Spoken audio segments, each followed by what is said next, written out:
Terima kasih pemirsa, Anda kembali menyaksikan Kominfo Newsroom. Kita ke informasi selanjutnya. Kementerian Komunikasi dan Informatika meminta penyelenggara sistem elektronik bisa memperkuat ketahanan sistem keamanan siber. Menteri Komunikasi dan Informatika Republik Indonesia Johnny G. Plate menyatakan salah satu kunci memperkuat ketahanan siber adalah dengan mengurangi terjadinya kebocoran data dari dalam PSE.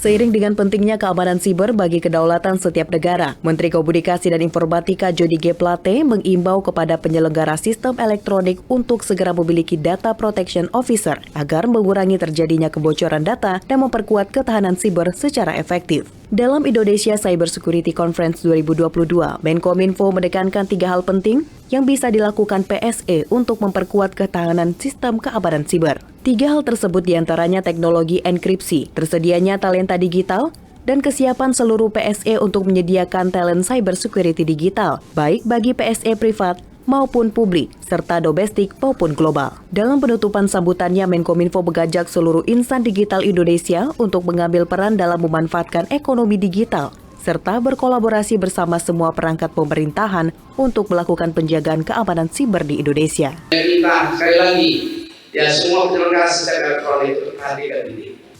Adopsi teknologinya, termasuk teknologi enkripsi. 3 hal. Yang pertama, adopsi teknologi, termasuk teknologi enkripsi. Yang kedua, tersedianya talent, digital talent, dan cyber security digital talent di semua penyelenggara sistem elektronik. Itu juga diatur di Undang-Undang PDB. Penyelenggara sistem elektronik harus mempunyai DPO, Data Protection Officer. Harus ada untuk memastikan ini. Adopsi teknologinya, enkripsinya, tersedianya cyber security talent yang memadai, dan manajemen serta organisasi. Karena kebocoran bisa berasal dari dalam dan dari luar.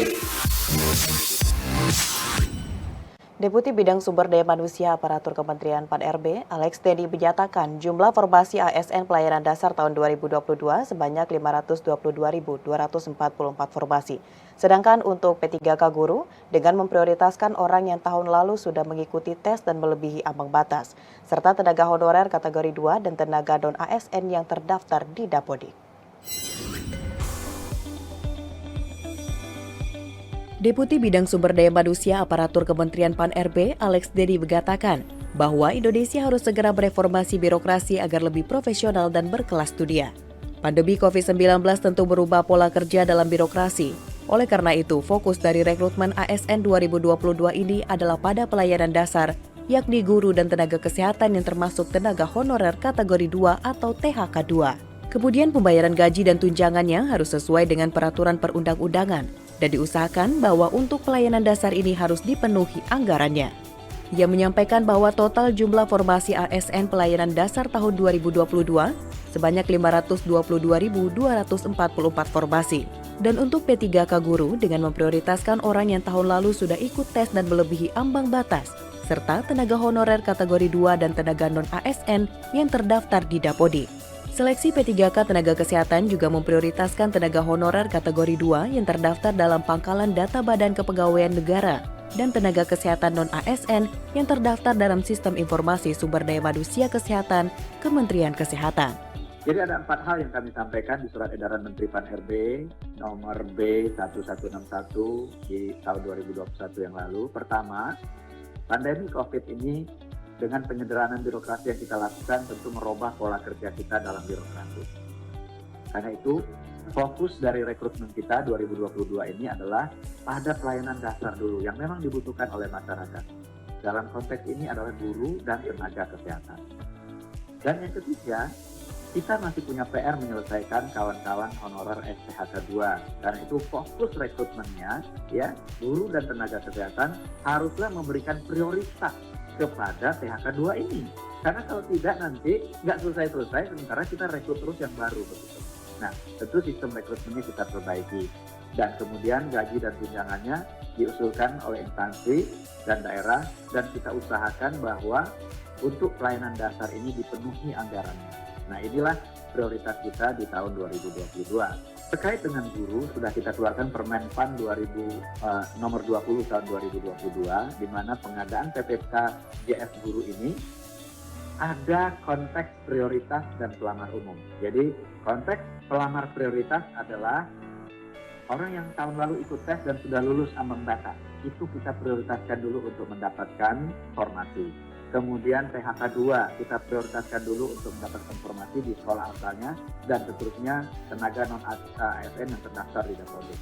Nah, barulah kemudian setelah formasi itu dikunci ya sesuai dengan yang sudah lulus dan PHK 2 dan lain-lain tadi, barulah pelamar umum kemudian kita buka. Itu sudah kita tetapkan, dan insya Allah itu mudah-mudahan bisa mengurai persoalan yang kemarin ini tidak selesai dengan proses yang kita lakukan di tahun 2021. Deputi Sistem Informasi Kepegawaian BKN, Suharmen menambahkan bahwa sistem seleksi P3K guru akan menggunakan ujian nasional berbasis komputer atau UNBK. Dan para tenaga kesehatan akan menggunakan sistem CAT yang dimiliki Badan Kepegawaian Negara.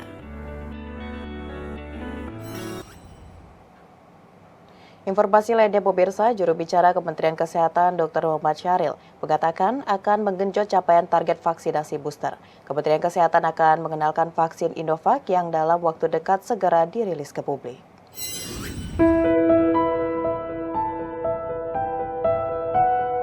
Sebagai upaya melindungi masyarakat dari varian dan subvarian baru COVID-19, pemerintah terus mengejar target vaksinasi booster atau vaksin ketiga. Juru bicara Kementerian Kesehatan Republik Indonesia Dr. Muhammad Syahril mengatakan, saat ini lebih dari 441 juta dosis vaksin COVID-19 telah disuntikan kepada masyarakat Indonesia. Namun untuk vaksinasi dosis ketiga baru mencapai 64,8 juta orang atau 27,6% dari sasaran vaksinasi COVID-19. Terkait dengan pemenuhan kebutuhan vaksin, pemerintah telah mengupayakan melalui skema hibah dan pengadaan. Vaksin hibah Pfizer sudah tiba di Indonesia sebanyak 5 juta dosis, di mana saat ini sedang dilakukan pengujian di BPOM atau Badan POM.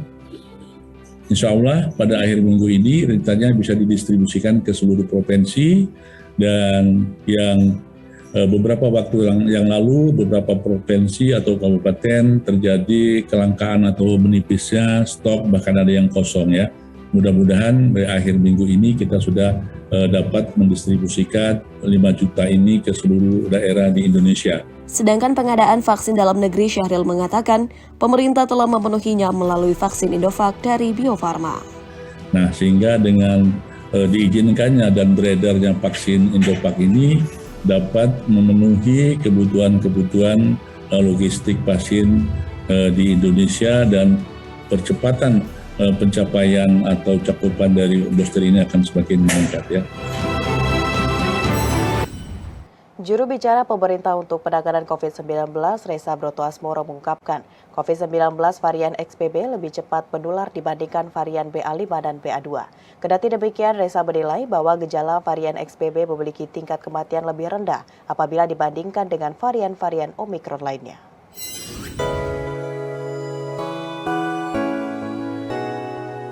Dengan munculnya varian baru COVID-19 XBB atau BA210 yang merupakan mutasi dari subvarian BA2 Omikron, disinyalir lebih cepat menular dibandingkan dengan subvarian Omikron lainnya.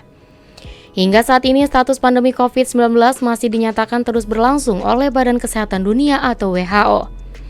Hal ini dikarenakan masih banyaknya negara yang ditemukan infeksi COVID-19 termasuk Indonesia. Lebih lanjut, ada 24 negara yang sedang mengalami kenaikan jumlah kasus beberapa waktu belakangan ini yang disebabkan oleh varian terbaru yaitu varian XBB. Melihat hal ini, juru bicara pemerintah untuk penanganan COVID-19 mengingatkan kepada masyarakat agar terus meningkatkan kewaspadaan terhadap XBB.